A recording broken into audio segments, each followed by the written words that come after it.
controversy after announcing Barack Obama was going to be the President of the United States. Now the President is announcing a new law that would allow gays to serve in the military openly.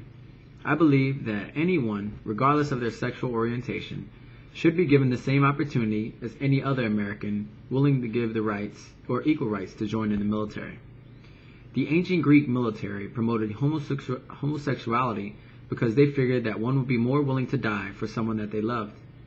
According to Nathaniel Frank in 2003, Bill Clinton signed into law Don't Ask, Don't Tell policy on gays in the military.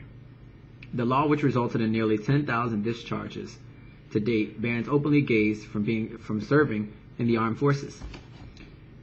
Barack Obama even stated there's an increasing recognition within the armed forces that this is counterproductive strategy. You know, we're spending large amounts of money trying to kick highly qualified gays or lesbians out of the military, some of whom possess skills like Arab language capabilities that we desperately need. That doesn't make us more safe. He couldn't be more right.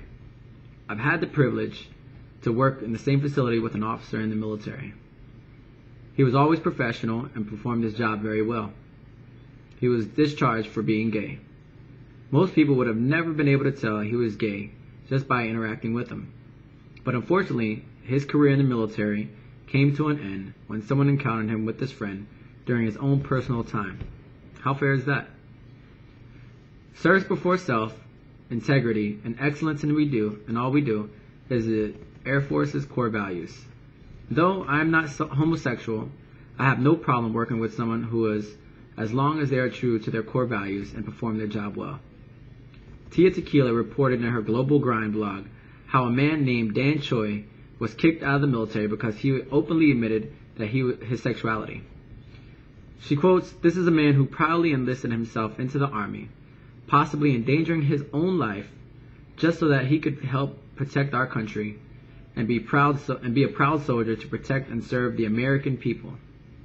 For him to get the boot just because of what gender he chose to love is absolutely ridiculous to me."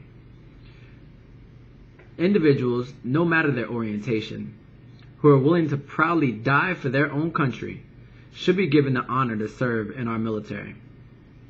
Just like anyone straight, individuals, gays who have to deploy and leave their families and loved ones behind. As long as they are true to the mission, perform their job well, and are true to the core values, I wouldn't see a reason to turn the help down which the U.S. forces so desperately needs. There's an estimated 9% of the U.S. population who has served in the military. It doesn't mean they're still serving, because I'm sure it's lower than that, around 1%. But 9% has joined. That includes people who are retired, discharged, and are still active duty. The military is desperate for enlisted to join, yet they are picky of who joins. I think beggars can't be so choosy. Australia, Canada, France, Ireland, and Italy, among other countries, have lifted bans on gays in the military without undermining unit cohesion or combat readiness, according to Susan Taylor Martin from the St. Petersburg Times. It's true that if gays enlist into the military, it would make people very uncomfortable at the workplace, and that we may lose treaties from different countries. But when we're at war and we're on the battlefield, fighting for the same freedom as any other U.S. soldier, sexual orientation should not matter.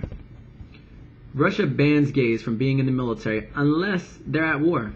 How fair is that? If our country could use the help, why not take the help it is willing to give so proudly? Though it will take a while for this law to pass, I believe that a person's sexual orientation should not disqualify him or her from joining the military. Just like how different races and women were not allowed to join the armed forces before and are now. Hopefully, one day we can stop all sorts of discrimination and come as one nation under God.